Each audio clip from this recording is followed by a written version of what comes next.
Selamat bertemu kembali di channel Dr. Sonang Sitohang, edisi MSDM Internasional, topik Perencanaan Sumber Daya Manusia Internasional. Namun saudara-saudara sekalian, sebelum mulai pembahasan, jangan lupa tekan tombol subscribe dan aktifkan notifikasi dan lonceng agar Anda tidak ketinggalan informasi berikutnya dari channel ini.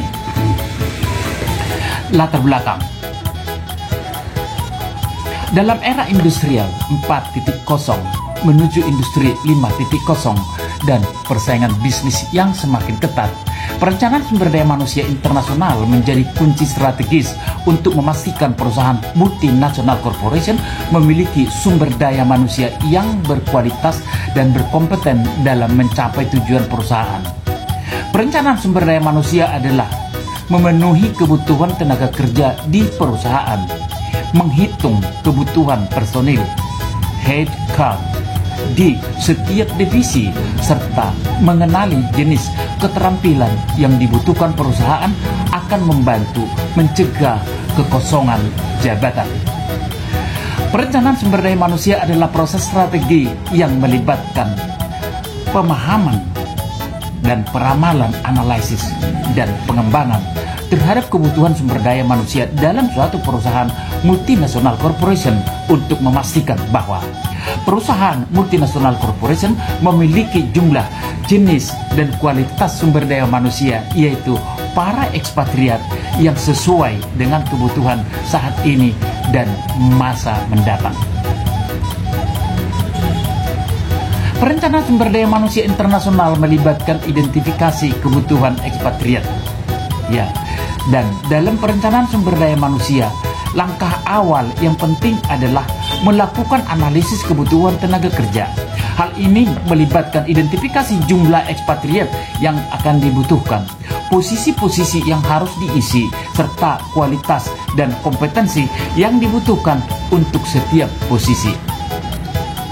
Analisis ini melibatkan pemantauan tren industri, perubahan dalam organisasi, serta faktor eksternal seperti perubahan demografis atau regulasi yang dapat mempengaruhi kebutuhan sumber daya manusia. Melalui perencanaan sumber daya manusia internasional yang akurat, maka akan dapat a. memenuhi kebutuhan ekspatriat dan mencegah kekosongan jabatan. Yang berikut, memenuhi kebutuhan ekspatriat dan mencegah kosongan jabatan, dan juga dapat memberdayakan hanya yang memiliki kompeten. Kemudian meningkatkan produktivitas, dan yang keempat, menekan turnover atau repatriasi, dan yang kelima, memenangkan world-list talent, dan yang keenam, menghemat biaya perusahaan. Artinya saudara-saudara sekalian, ya, perusahaan menjalin baik dengan MSDM yang produktif dan jumlah ekspatriat yang sesuai dengan kebutuhan. Ekspatriat yang produktif adalah ekspatriat yang mampu bekerja sesuai dengan SOP dengan jam kerja yang sudah ditentukan. Arti pentingnya perencanaan sumber daya manusia internasional. Ketika organisasi memutuskan untuk beroperasi secara internasional atau global, perencanaan sumber daya manusia melibatkan keputusan tentang di mana dan berapa banyak ekspatriat yang dibutuhkan untuk setiap fasilitas internasional. Kepatuhan tentang posisi sumber daya manusia harus dipertimbangkan seperti biaya dan ketersediaan pekerja yang berkualitas. Selain itu, spesialis sumber daya manusia harus bekerja dengan anggota organisasi lainnya untuk mengukur pertimbangan terhadap keuangan dan persyaratan operasional sumber daya tersebut. Oleh sebab itu, saudara-saudara sekalian, perencanaan sumber daya manusia internasional harus dilakukan seakurat mungkin untuk menciptakan produktivitas, efisiensi, dan efektivitas tenaga kerja yang terlibat dalam operasional perusahaan multinasional corporation. Mengutip Arthur C. Sherman dan George W. Bohan yang mengatakan bahwa this issue is particularly critical for firms doing business overseas. They need to analyze both the local and the international external labor market as well as their own international labor market in order to estimate the supply of people with the skill that will be required at sometime in the future. Saudara-saudara sekalian, makna daripada perencanaan adalah proses mengantisipasi, ya, dan membuat ketentuan atau persyaratan untuk mengatur arus gerakan tenaga kerja ke dalam, di dalam, dan keluar organisasi, lingkup internasional dengan tujuan untuk menggunakan sumber daya manusia seperti ekspatriat seefektif mungkin dan agar memiliki sejumlah pekerja yang memenuhi kualifikasi dalam mengisi posisi yang kapan dan yang manapun mengalami kekosongan. Artinya di sini setiap departemen yang ada dalam suatu perusahaan harus bisa diprediksi kapan harus mengisi dan kapan harus merekrut, sehingga tidak akan terjadi kekosongan baik jabatan maupun para staf. Arthur W. Sherman and Joe V. Hollander menjelaskan bahwa hal penting dalam merencanakan sumber daya manusia internasional yaitu yang pertama, isu sumber daya manusia adalah hal yang penting dan mendasar dalam perusahaan secara luas. Yang kedua, perencanaan sumber daya manusia sebagai proses mengenai penyusunan kebijakan baru, sistem program yang menjamin pengolahan sumber daya manusia di bawah kondisi yang tidak pasti, cepat, yang menjamin pengolahan tersebut dapat tercapai sesuai dengan perencanaan. Yang ketiga, peran staf profesional mengalami perubahan dalam perencanaan sumber daya manusia. Proses tersebut tetap dalam akhir aktivitas manajemen yang berhubungan dengan perencanaan bisnis yang sedang berjalan. Yang keempat, perencanaan kebutuhan sumber daya manusia merupakan faktor yang sangat penting dalam rangka mengantisipasi perubahan staf. Sekali lagi, perubahan staf dan keperluan perusahaan. Dan yang kelima, manajemen kinerja melibatkan perencanaan dan pelaksanaan program untuk memperbaiki produktivitas melalui aktivitas kerja, penilaian, dan pengembangan kemampuan karyawan, perencanaan dan penilaian kerja, serta pelaksanaan kompensasi. Manajemen karir menyediakan suatu proses koordinasi untuk peningkatan seleksi dan penempatan melalui promosi dan pertukaran, latihan dan pengembangan, serta kegiatan lainnya yang mempengaruhi perencanaan dan pengembangan karir seseorang. Yang penting diperhatikan, diberikan pada pengembangan karir manajer yang memiliki bakat dan kemampuan tinggi, sehingga perusahaan akan bisa menciptakan suatu kegiatan di mana para ekspatriat tersebut loyal dalam perusahaan. Saudara-saudara sekalian, secara rinci alasan mengapa perencanaan sumber daya manusia internal penting bagi perusahaan multinasional corporation. Yang pertama, memenuhi kebutuhan sumber daya manusia dan mencegah kekosongan jabatan seperti tadi dijelaskan. Yang kedua, meningkatkan efisiensi dan efektivitas perusahaan multinasional corporation. Yang ketiga, meningkatkan produktivitas. Dan yang keempat, menekan turnover expatriate. Dan yang kelima, memenangkan war for talents. Dan yang keenam, menghemat biaya perusahaan. Perencanaan sumber daya manusia membantu perusahaan menekan pengeluaran yang tidak perlu sehingga dapat mengurangi biaya. Salah satu anggaran yang sering membengkak adalah biaya perekrutan. Kasus expatriate resign sering membuat perusahaan harus mengeluarkan biaya di luar rencana untuk merekrut penggantinya. Perencanaan strategi rekrutmen yang tepat, termasuk antisipasi expatriate resign dengan memperkirakan tren turnover rate, membantu mengurangi pembengkakan anggaran perusahaan. Saudara-saudara sekalian, tantangan dan manfaat dalam perencanaan sumber daya manusia. Yang pertama, tantangan. Perencanaan sumber daya manusia internasional dihadapkan pada beberapa tantangan yang dapat mempengaruhi efektivitasnya.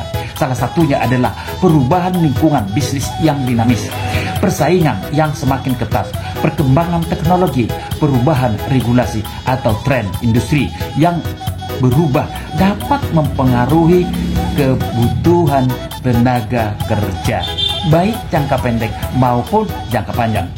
Perencanaan sumber daya manusia harus mampu mengantisipasi dan menyesuaikan diri dengan perubahan ini untuk memastikan organisasi memiliki sumber daya manusia yang relevan dan kompeten serta yang patuh.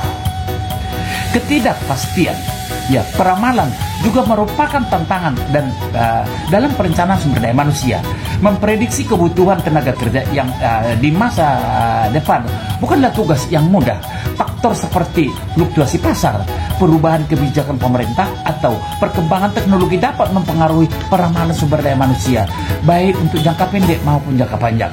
Nah, untuk itu saudara-saudara sekalian, tantangan ini membutuhkan perencanaan sumber daya manusia yang fleksibel dan adaptif, dengan kemampuan untuk mengakomodir ketidakpastian dan melakukan penyesuaian sesuai dengan kebutuhan. Manfaat yang pertama, meningkatkan sistem informasi sumber daya manusia internasional yang secara terus-menerus diperlukan dalam pendayagunaan sumber daya manusia secara efektif dan efisien bagi mencapai tujuan bisnis internasional. Yang kedua, saudara-saudara sekalian, untuk memperkirakan kondisi dan kebutuhan pengelolaan sumber daya manusia internasional selama 2 atau 3 bahkan 10 tahun mendatang untuk jangka panjang. Dan yang ketiga, untuk mengetahui posisi atau jabatan atau pekerjaan yang lowong pada tahun mendatang untuk jangka pendek. Saudara-saudara sekalian, langkah-langkah perencanaan sumber daya manusia internasional. Secara umum, langkah-langkah perencanaan sumber daya manusia internasional dapat dilakukan sebagai berikut. Yang pertama, lakukan analisis kebutuhan tenaga kerja secara rinci. Yang kedua, pengembangan strategi pengadaan. Jangan monoton dari tahun ke tahun. Dinamisasi yang terjadi di lingkungan bisnis harus diikuti oleh perusahaan, termasuk di dalam melakukan rekrut para ekspatriat yang baru. Yang ketiga, saudara-saudara sekalian, program pelatihan dan pengembangan. Yang keempat, rencana suksesi. Nah, lebih rinci searah dengan proses perencanaan tenaga kerja internasional perlu juga diawali dengan kegiatan sebagai berikut.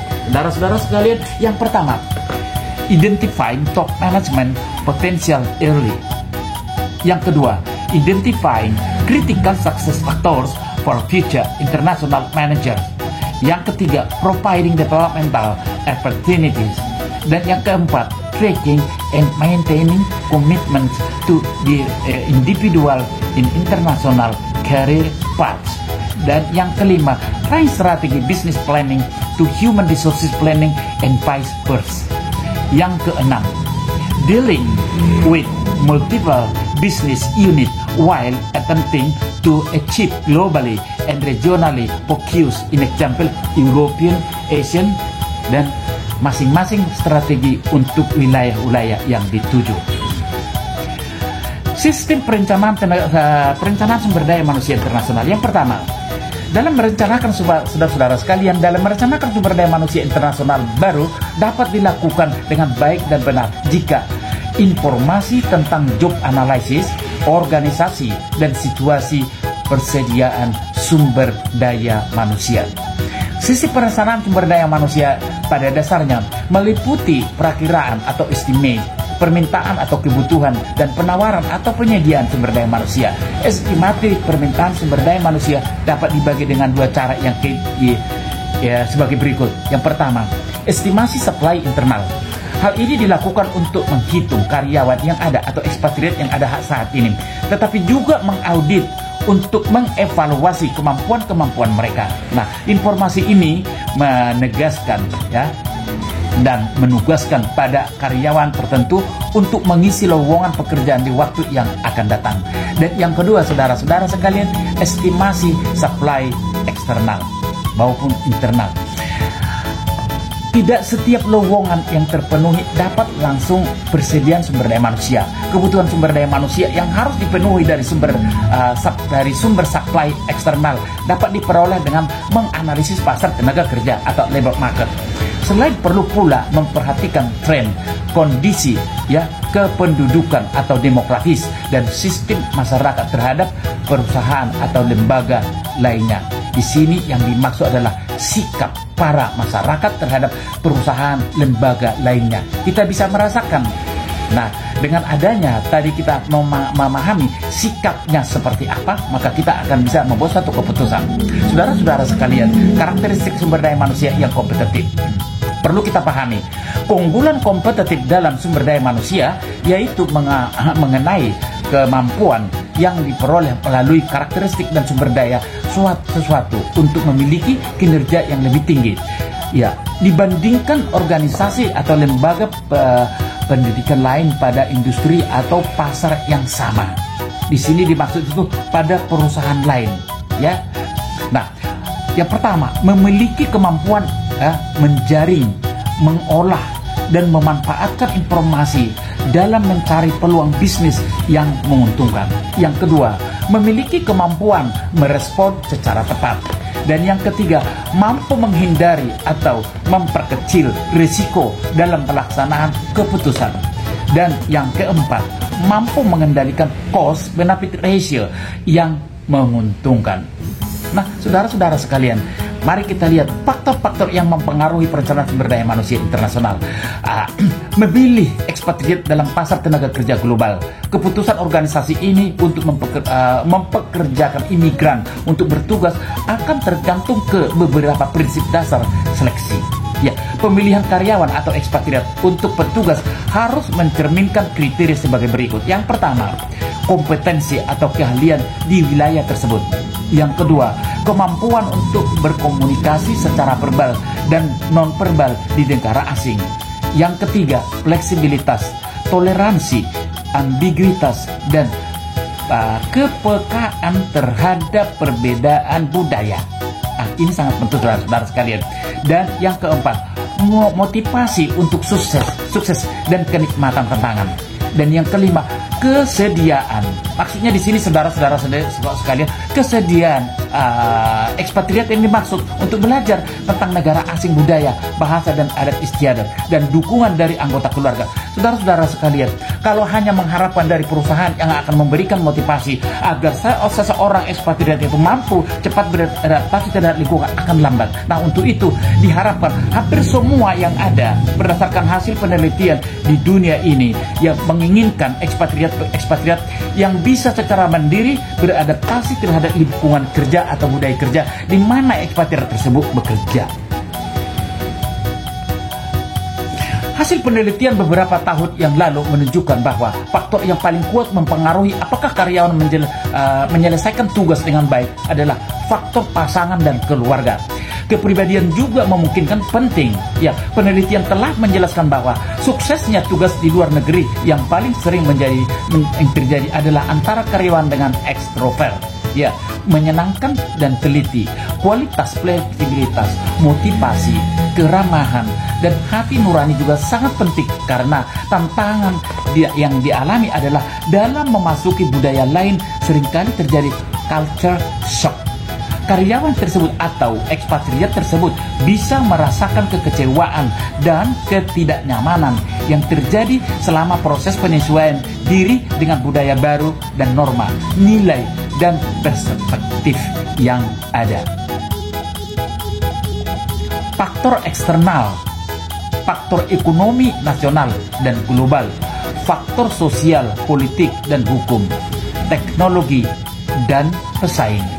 Faktor internal atau organisasi, rencana strategi dan rencana operasional atau taktik, anggaran atau kos sumber daya manusia, peramalan, faktor bisnis baru, faktor desain organisasi dan desain pekerjaan, faktor keterbukaan dan keikutsertaan manajer, faktor ketenaga kerjaan, pensiun, PHK, meninggal dunia dan tenaga kerja yang selalu absen, promosi, pindah, tenaga kerja yang mendapat pelatihan dan yang mengikuti pendidikan di luar perusahaan atau organisasi.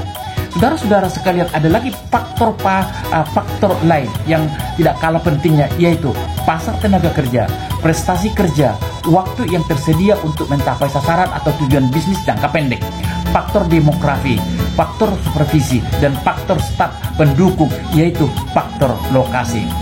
Nah, saudara-saudara sekalian, keuntungan perencanaan tenaga kerja internasional bagi perusahaan multinasional corporation menggunakan perencanaan sumber daya manusia, yaitu yang pertama, integrasi yang strategis antara permintaan jumlah staf yang ada. Dua, pemanfaatan sumber daya manusia yang tersedia secara efektif. Dan yang ketiga, persaingan sumber daya manusia dan sasaran perusahaan, masa depan secara tepat guna saudara-saudara sekalian, hemat secara ekonomi dan dalam penerimaan para pegawai baru. Dan yang berikut, memperluas informasi sumber daya manusia sesuai dengan kegiatan sumber daya manusia dan unit organisasi lain. Kemudian permintaan dalam jumlah pasar dan pasar tenaga kerja lokal akan terpenuhi. Dan yang terakhir, saudara-saudara sekalian, koordinasi program sumber daya manusia dan kebutuhan yang tersedia. Mari kita lihat kriteria perencanaan sumber daya manusia internasional yang baik. Seperti apa? Secara umum dapat digambarkan sebagai berikut. Perencanaan sumber daya manusia berkaitan langsung dengan tujuan, bentuk, tercapai perusahaan. Karena pada dasarnya, sasaran perusahaan adalah mencapai tujuan yang telah ditetapkan. Yang kedua, perencanaan untuk mencapai tujuan yang akan datang. Yang ketiga, perencanaan selalu meliputi keputusan tentang kegiatan atau tindakan yang akan dilakukan. Dan yang terakhir, perencanaan yang memiliki perhitungan yang akurat, teruji, fleksibel, dan dapat dipertanggungjawabkan secara periodik, dievaluasi untuk kemungkinan dilakukan penyesuaian bila diperlukan sesuai dengan kebutuhan perusahaan. Peranan strategi rekrutmen yang efektif untuk mendapatkan sumber daya manusia yang berkualitas. Ya, tidak boleh dipungkiri saudara-saudara bahwa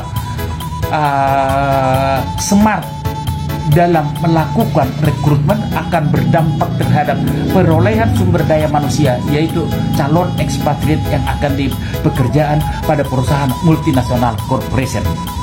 Mengurangi pembengkakan biaya perekrutan juga dapat dilakukan menggunakan head counter yang tepat seperti Glance Recruitment. Layanan rekrutmen online dari Glance ini membantu perusahaan merekrut tetap talent secara efisien dan efektif. Selain cepat dalam pengisian peran 2-3 minggu, proses rekrutmen juga bergaransi 90 hari. Jika kinerja ekspatriat yang direkomendasikan tidak memuaskan, klien akan dapat mengganti kandidat baru tenaga tanpa dipungut biaya. Artinya kalau kita mengambil eksternal perusahaan. Kemudian saudara-saudara sekalian, menggabungkan rekrutmen berbasis teknologi dengan tim spesialis berdedikasi untuk menjalankan seleksi yang akurat dan bebas biaya. Rekrutmen ini memanfaatkan database top talent Glance yang berjumlah lebih dari 5 juta dan profil yang telah dikuasai.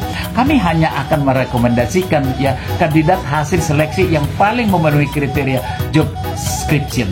Glance telah membantu lebih dari 60.000 perusahaan dalam rekrut top talent untuk organisasi mereka, dan pada umumnya hampir 90% saudara-saudara sekalian perusahaan-perusahaan tersebut berhasil. Nah, saudara-saudara sekalian, tipe karyawan dan negara-negara organisasi. Morgan menggambarkan manajemen sumber daya manusia global dalam 3 dimensi yang meliputi: pertama, aktivitas sumber daya manusia, kategori negara atau bangsa yang terlibat dalam aktivitas manajemen sumber daya internasional. 1. Negara tuan rumah. 2. Negara asal. Yang ketiga, negara-negara lain yang mungkin menjadi sumber tenaga kerja modal. Dan yang ketiga, saudara-saudara sekalian, karyawan negara tuan rumah. Yang kedua, karyawan negara asal. Dan yang ketiga, karyawan negara ketiga. Nah, jenis-jenis sumber daya manusia global yang merupakan hasil dari manajemen sumber daya manusia global yaitu sebagai berikut. Yang pertama, ekspatriat. Yang kedua, warga dari tuan rumah. Yang ketiga, warga dari negara ketiga. Karyawan ini adalah seorang warga dari satu negara yang bekerja di negara kedua dan dipekerjakan oleh sebuah organisasi yang berkantor pusat negara ketiga. Secara khusus, manajemen sumber daya manusia merujuk pada aktivitas-aktivitas yang dilaksanakan oleh suatu organisasi untuk memanfaatkan sumber daya manusia yang secara efektif. Kesimpulan, perencanaan sumber daya manusia internasional penting bagi perusahaan multinasional corporation karena alasan yang pertama, memenuhi kebutuhan sumber daya manusia dan mencegah kekosongan jabatan. Yang kedua, meningkatkan efisiensi dan efektivitas perusahaan multinasional corporation. Dan yang ketiga, meningkatkan produktivitas. Yang keempat, menekan turnover expatriate. Yang kelima, memenangkan war for talents. Dan yang keenam, menghemat biaya perusahaan. Nah, demikian saudara-saudara yang dapat saya jelaskan pada kesempatan yang baik ini. Dan apabila ada yang kurang jelas atas penyampaian tentang perencanaan sumber daya manusia pada perusahaan multinasional corporation, semoga bermanfaat saudara-saudara sekalian. Terima kasih. Sampai jumpa pada edisi berikutnya dengan topik yang berbeda. Terima kasih.